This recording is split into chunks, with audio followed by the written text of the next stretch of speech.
come il tuo smartphone influisce sul tuo corpo. Bentornati o benvenuti su Canal 104 Plus. Agli amanti del benessere ricordo che dal 12 ottobre scorso è stato aperto il nuovo Canal 104 Telegram.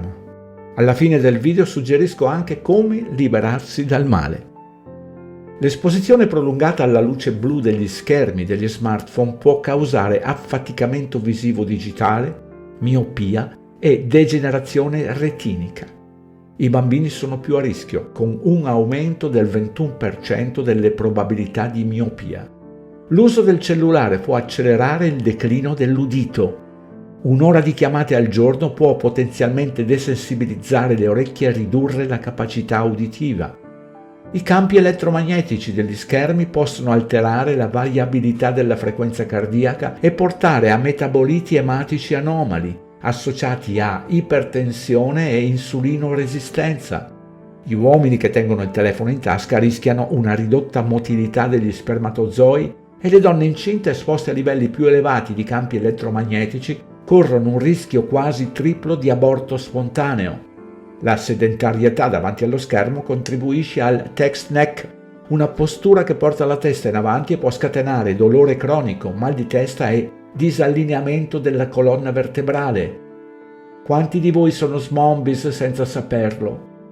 In quest'epoca dove gli smartphone sono diventati estensioni delle nostre mani, è utile considerare l'impatto invisibile che questi dispositivi hanno sulla nostra salute.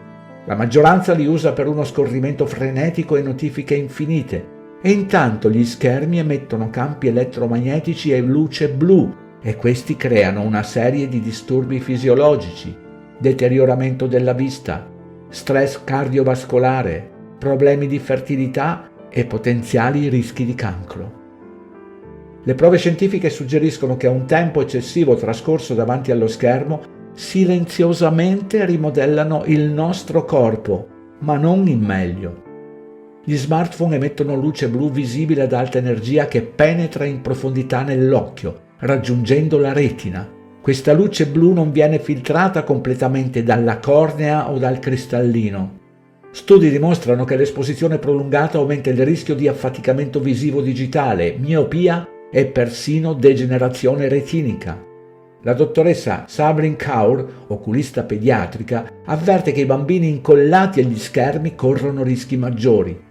Un'analisi su oltre 335.000 partecipanti ha rilevato che ogni ora aggiuntiva di tempo giornaliero trascorso davanti allo schermo aumenta il rischio di miopia del 21%. La ricerca pubblicata su Ophthalmic Epidemiology ha riscontrato che più di 2 ore di utilizzo dello smartphone al giorno produce sintomi come secchezza, arrossamento e visione offuscata. Sono segnali premonitori di danni a lungo termine. Inoltre i campi elettromagnetici emessi da telefonini e dispositivi wireless interagiscono con i campi elettromagnetici del nostro corpo, interrompendo la comunicazione cellulare e alterando potenzialmente la funzionalità degli organi. La ricerca pubblicata sul Journal of American Heart Association ha identificato un'impronta biologica del tempo trascorso davanti allo schermo, metaboliti ematici anomali collegati all'ipertensione e alla resistenza all'insulina. I campi elettromagnetici interferiscono anche con la variabilità della frequenza cardiaca, un indicatore chiave dello stress cardiovascolare. L'uso eccessivo davanti agli schermi riduce la materia grigia nelle regioni cerebrali che governano il controllo degli impulsi e la regolazione emotiva, rispecchiando gli schemi che si osservano nella dipendenza. Lo psicologo clinico Gadi Lissac avverte che questi cambiamenti aumentano il rischio di depressione, ansia e disturbo da deficit di attenzione e iperattività.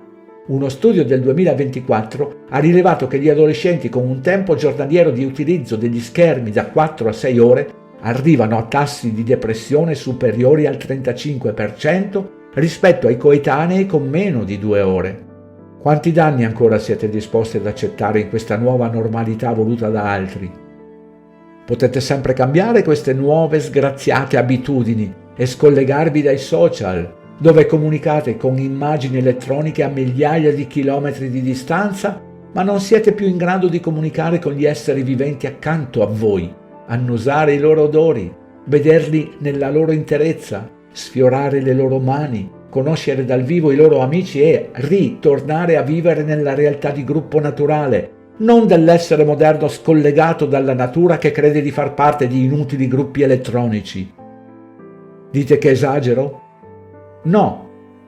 Provate a spegnere tutti i device, televisori compresi. Se non siete in grado di farlo, significa che siete semplicemente finiti dentro la rete di un sistema innaturale che vi ha resi prigionieri. Grazie di aver ascoltato fino alla fine.